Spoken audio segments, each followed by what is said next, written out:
স্বার্থপর রে, বড়ই স্বার্থপর।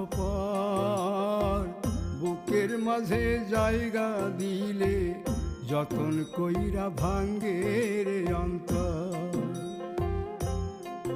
মানুষ বড়ই স্বার্থপর রে, বড়ই স্বার্থপর।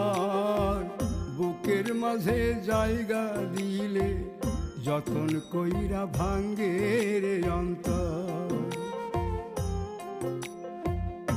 অচিনা এক জংলা পাখি যতন কইরা বুকে রাখছি, বুকের পাজর ভাঙ্গা সে যে সাজায় অন্যের ঘর রে, সাজায় অন্যের ঘর। মানুষ বড়